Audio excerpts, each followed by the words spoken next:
Hey everyone, I am Miss Ivy Joy L. Lubigan, and I am here to present to you the study conducted by yours truly and Maria Cecilia A. Andrada entitled Emotional Intelligence and Academic Motivation Among MDL Grade 11 Senior High School Students in Public Schools of Tres Martires City, Basis for Intervention Program. For the rationale, due to COVID-19 pandemic, schools most of the areas employed modular distance learning or MDL to ensure education continuity.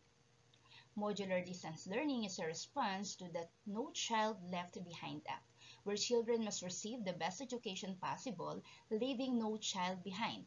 So that's the No Child Left Behind Act of 2022. Through the use of SLM, this mode of learning becomes accessible to more learners. But one of the disadvantages of modular distance learning is that not all the students do their modules committedly.